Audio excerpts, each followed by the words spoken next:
You're watching Tornado Facts with Beanrock124, Season 3, Episode 3, or Episode 43. My name is Nathan, and I love talking about tornadoes. Let's see here. Today we are talking about the tornado outbreak of June 18, 2001. It was a small but fatal tornado outbreak that occurred across the upper Midwest as well as Florida. The outbreak spawned a long-track F3 tornado that killed 3 people and caused $10 million in damage in the town of Siren, Wisconsin, a small village whose only siren was malfunctioning when the tornado moved through. How ironic. Other less damaging tornadoes were confirmed in Florida, Iowa, Minnesota, and Nebraska. Following the outbreak, areas affected by the Wisconsin tornado received financial assistance from local and federal authorities. Here's the radar from the tornado. The southern cell was the supercell that spawned the Siren tornado, and this one looks like it was on a weakening phase because there's no inflow to go into the notch of the storm, while this one is completely undisturbed there. So here's a meteorological synopsis. After a brief F0 tornado touchdown in Florida, meteorological conditions during the evening hours of June 18, 2001 rapidly began to deteriorate across the upper Midwest. At 7 p.m., an occluding cyclone was present over northeast Minnesota, while a secondary front was located to its south. A zonally oriented warm front extended from the southern low, while a north-south cold front was located near the low pressure. Cape values in Iowa were between the 3,000 and 4,500 joule per kilogram range, and conditions were starting to deteriorate there as well. By the early evening, a line of thunderstorms began to develop along the cold front across eastern Nebraska and Iowa and extended up into Minnesota. The first tornado of the outbreak happened at 7:22 p.m. near the town of Dane, Minnesota. Good job, it happened during the day in Minnesota. It was easy to say. That was an easy joke to come up with, and it was not even funny. Anyways, the tornado was rated F1 and cut an 8-mile path through mostly rural areas. At 7:36 p.m., the second tornado of the outbreak, an F0, made a brief touchdown near Tacoma, Nebraska. Some of the Iowa storms also rapidly developed into severe thunderstorms around this time as well. At 7:59 p.m., Harrison County Fire and Rescue reported that a tornado had road touchdown near Modale. The F0 was on the ground only briefly before lifting. A Wisconsin convection was firing up with a cell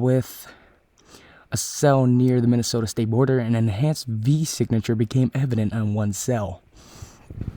At 8:06 p.m., an F3 tornado touched down east-northeast of Grantsburg.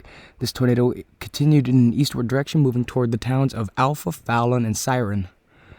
The tornado moved into Washburn County, where it eventually dissipated near Spooner.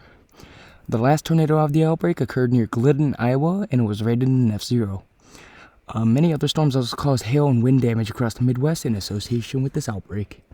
So with that, let's talk about the confirmed tornadoes. There were only 6 during this outbreak, none unrated, 4 F0, 1 F1, no F2s, and only 1 F3, and like I said, for a total of 6, and here they are right here.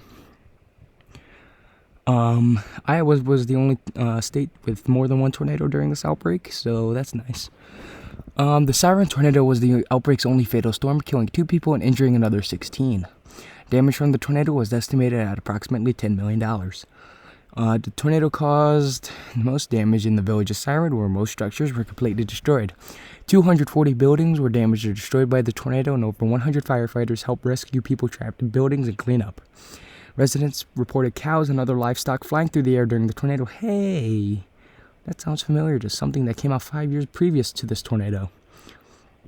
Despite a tornado warning being issued, Siren's only civil defense siren failed as a result of a lightning strike in April or May. How ironic.